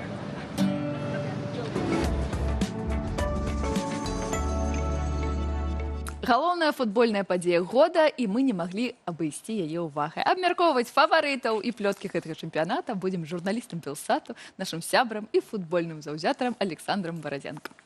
Вітаем! Вітаем, Александр. Па-першае, я не зусім зразумеў, я не аматар футболу, падкрэсліваю, чаму гэта Мексіка, Злучаныя Штаты і Канада? Канада. Мне падавалось заўсёды, што ў адным месцы, ў адной краіне адбываецца чэмпіянат свету. Ну, што гэта такое? Ну, тут трэба паглядзець на палітыку FIFA. Яна палягае ў тым, каб прывесці топ-турнір на кожны кантынент, не засяроджвацца, скажем так, на еўрапейскіх краінах ці на ўжо звыклай Бразіліі, Аргентыне, а прывесці туды, дзе такіх святаў футбола яшчэ не было. Плюс у дадзеным выпадку хіба Канада, Мексіка, ну хіба і нават ЗША не вельмі былі гатовыя аднаасобна зрабіць гэты турнір, таму што ЗША гэта ўсё ж такі амерыканскі футбол болей. Яны нават некаторыя свае арэны вось зараз перарабілі на арену для сокера. Таму вось было вырашана зрабіць такія сумесныя заяўкі. Гэта не першы раз. Еўра ўжо праводзілася ў некалькіх краінах. Пачалося все, по-моему, з Еўра у Нідерландах і Бельгіі. Там была сумесная заявка, потым там Польша, Украіна, ну і так далей. Прабач, футбол, твоя любимая тема. А з пункту гледжання вось футбольнай інтэрнацыянальнай суполкі, чэмпіянат свету, гэта галоўная падзея у футболе? Ці ёсць ліга... Не, не пералічвай. Я адразу кажу, што абсалютна галоўнае і нават не столькі для футбольных фанатаў, таму што мы глядзім, заўзятары мы глядзім усё. І камусьці даражэй Ліга чэмпіёнаў, камусьці нават нацыянальныя чэмпіянаты. Але чэмпіянат свету гэта тое, што глядзяць нават тыя, хто ніколі не глядзіць футбол. Чэмпіянат свету гэта як алімпіяда ў іншых відах спорту і як еўрабачанне. Гэта алімпіяда памножаная на еўрабачанне. Калі мы кажам пра рэйтынгі, гэта проста самыя рэкордныя прагляды па тэлебачанні. Гэта заўсёды фінал ці вырашальныя матчы чэмпіянату свету. Наколькі ведаю, мінулы глядзела каля 1,5 мільярдаў чалавек. Ну, бачыце, Іван Эйсман кажа, што і беларускае тэлебачанне глядзіць па мільярды. Таму для нас гэта не шмат. Дарэчы, хто фаварыт гэтага году і ці ёсць на чэмпіянаце света такая з'ява, як фаварыт? Ці ўсё ж такі пакуль не зразумела? Скажем так, ёсць кола фаварытаў, так? То бок нельга выдзеліць нават адну-дзве каманды. Гэта традыцыйна найлепшыя каманды Еўропы. На дадзены момант гэта Францыя, Іспанія, Англія, хіба што, і вельмі добрае спалучэнне маладосці і дасведчанасці цяпер у партугальцаў. Вось гэта... Я больш чую пра партугальцаў. Апошні шанец для Крыштиану атрымаць тытул чэмпіёна свету і вельмі добры ростар у партугальскай зборнай. Там гульцы, напрыклад, паўабаронца, якога цяпер прадаюць за 80 мільёнаў, ён не патрапіў у склад гэтай зборнай. Гэта кажа пра канкурэнцыю. Дарэчы, Крыштиану Рональда, гэта ж яго апошняя гастроль будзе, так? Гэта на 99,9 апошні чэмпіянат свету.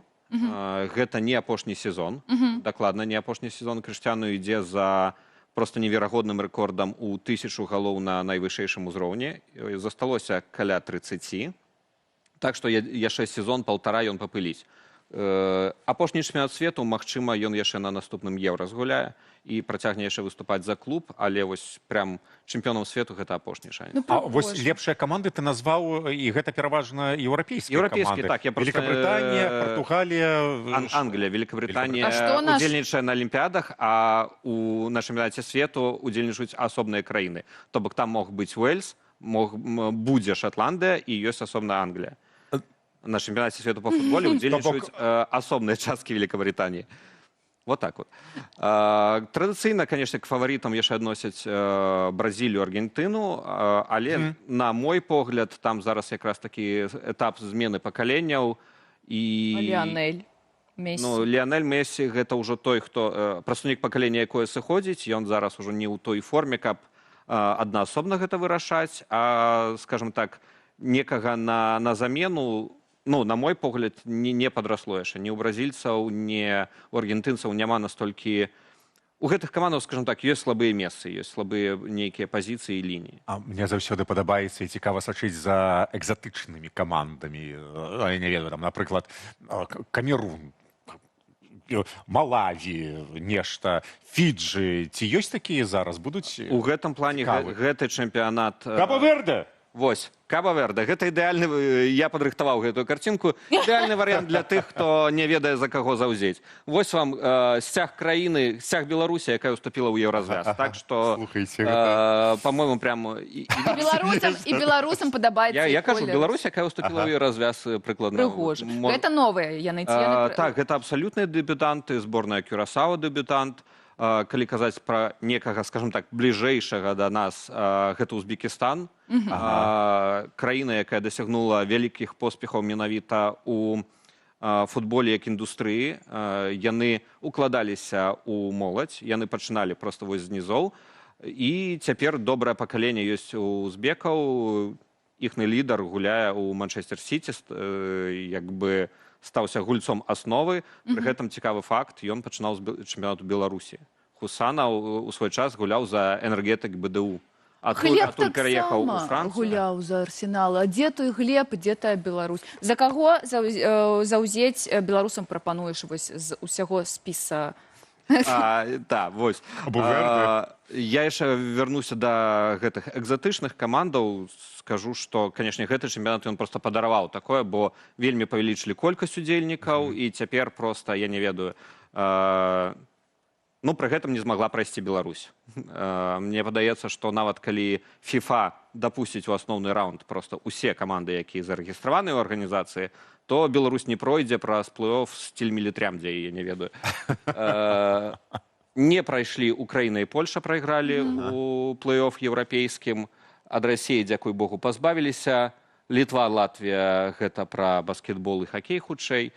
Таму беларусам я б раіў проста заўзець ці за стыль гульні, які падабаецца, ці па нейкаму прызнаку, скажем так, клубнаму. Бо мне, напрыклад, павялося, што я з сярэдзіны 90-х заўзею за Манчестер Юнайтед, і адтуль пайшла ўжо спачатку цікаўнасць да зборнай Англіі, а потым і, ну, скажем так, заўзенне. Не тое, каб гэта той узровень заўзення, які ёсць у клубным футболе, але так хутчэй следзіш за імі. Манчестер Юнайтед — гэта частка зборнай Англіі. Не, Манчестер Юнайтед — гэта каманда з Англіі. Я ведаю. Челсі, Манчестер Юнайтед, а разам яны складаюць... Я вас прыпыняю. Хлопцы, гэта ўсё па закадам. Дзякуй вялікі. Будзем глядзець і заўзець за Кот-д'Івуар, Турцыя, ну і Каба-Верде. Іран яшчэ, я ведаю, будзе. Іран будзе. За Іран я заўзець не буду. Ніхто не будзе заўзець за Іран. Дзякуй вялікі. З намі быў журналіст, футбольны заўзятар Александр Паразенко. Мы прыцягнем нашу размову па-за кадрам. Ну, а мы хацім... Спартыўная тэматыка працягваецца. Піт Паўлаў навучыць зараз нас усіх дыхаць.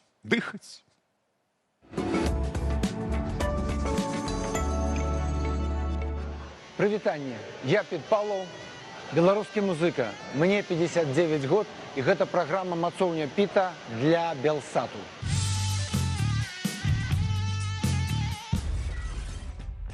Аднойчы у сваіх вандроўках этнаграфічных я спаткаў народнага спевака. І мне так спадабаўся ягоны мужчынскі вакал. І я запитався, а як мне навучыцца так спяваць? І ён мне кажа, падыміся. Я падняўся. І ён кажа, а зараз гакні.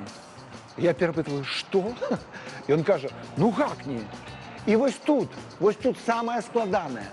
Вось так взяць і гакнуць, гэта псіхалагічна для сучаснага чалавека вельмі складаная рэч. Бо мы заўсёды ў атачэнні людзей, і зрабіць вось гэты натуральны рух вельмі складана. Трэба зрабіць вось так. Га! І вось зараз я гакнуў, і все навокал азірнуліся, таму што гэта надзвычайна для сучаснага чалавека. Але гэта не ўся гісторыя. Працяг гэтай гісторыі адбыўся з прафесарам кансерваторыі. Я весь час маю комплекс, што я спяваю не так, як трэба. Занадта жывёльна, занадта моцна. І я, канешне, запытаўся, калі ў мяне была такая магчымасць, як правільна спяваць. І ён кажа, для гэтага трэба легчы на зямлю. Я лёг. А далей вы ўжо разумееце, што адбылося далей. Далей ён мне кажа, а зараз гакні.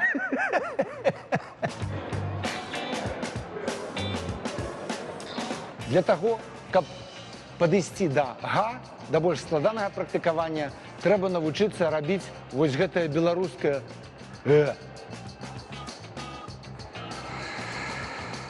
паветра заходзіць у ваши легкие, і потым вы яго выпускаеце падчас выконвання нейкай нагрузкі. Напрыклад, калі вы робіце нейкае цяжкае практыкаванне, вы у фазе простай робіце ўдых, можа быць вельмі кароткі, а выдыхаеце падчас усяго гэта цяжкага руху. Калі гэта бокс, гэта кароткі. А калі гэта, напрыклад, прысяданні ці адцісканні, вы робіце нешта такого кшталту.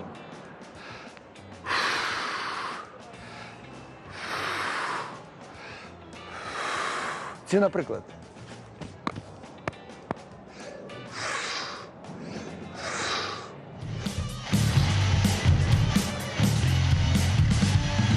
дыхаем правильно, мацуемся і ДПБЧ.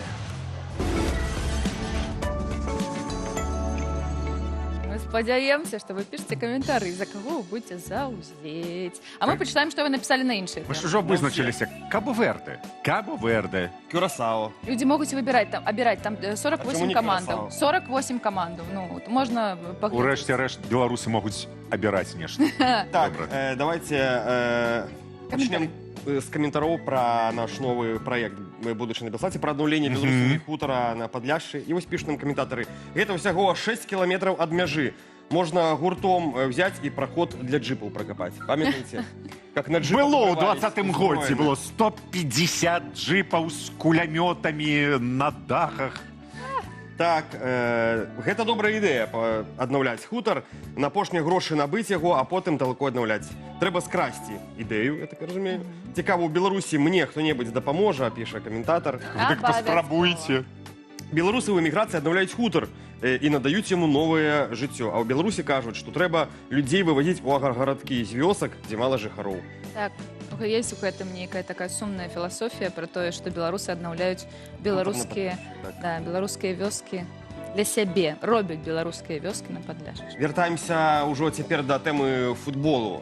Хто за каго заўзее, і піша нам адзін з каментатараў, не за каго заўзее, а на каго ставіць. То бок, хутчэй за ўсё, ён ашчадзіў нейкі. А у вас все пра грошы. І паставіў ён сотку на Партугалію, таму за яе заўзее. Я таксама чула, што Партугалія і Іспанія самыя фаварыты гэтага году. Але гэта не інвестыцыйная парада. Англія.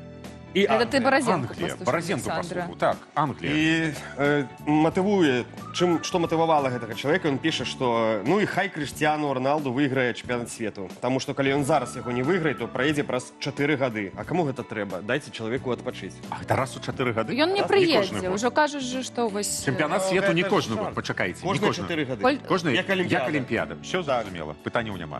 І кожны 4 гады чэмпіянат Еўропы. Некоторые не доживают. Раз на 2 годы великое мероприятие проводится. Ну, не будем об этом, Денис, все, забудь. А вот это ты послухай, Денис, уважно. Давай. Калі Португалія выйграе, запрашу вядучых, і Андрэя я не сачыняю, у бар. Тому зараз ви ведаєте, за кого ведучі будуть переживати. Ну, А яке ми знаємо португальські слови? Обрігадо! І халявас. Обрігадо! Халявас? Хорошо. Халявас, абригадос і халявас. Яшчэ сёння мы говорили про дачныя участкі, ну і про хутары, оно все тут побач як бы знаходзіцца гэтыя тэмы. Садоўнікам нічога нельга забараняць, таму што калі яны сёння нешта мочаць, то заўтра яны гэта закопваюць. На гэтай пазітыўнай ноце мы будем закопваць. развітваемся з вами. Андрей Сульчык, Денис Дудзінскі, Каціна Раецкая, раніца з Белсатам. Усе Пакуль. з вами, любім вас. Дзякуй, што былі з нами. До побачення.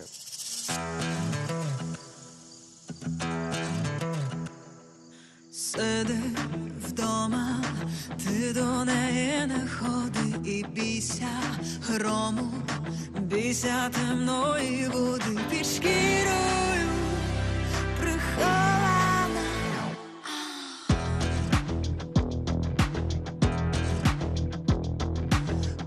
Колискову для розбитих ліхтарів співає знову, аби ти її пригрів, усміхнена, врятована.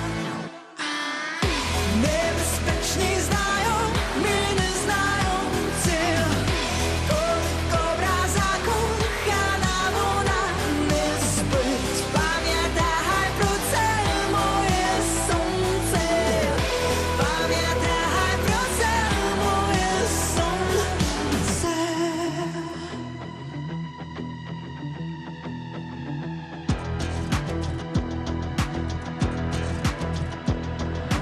Ніжна, грізна, суміш у її очах, тікати пізно, вже танцює на ножах. Прекрасна і спотворена, небезпечні знайомі, незнайомці, коли кобра закохана, вона не спить. Пам'ятай про це, моє сонце, пам'ятай про це, моє сонце.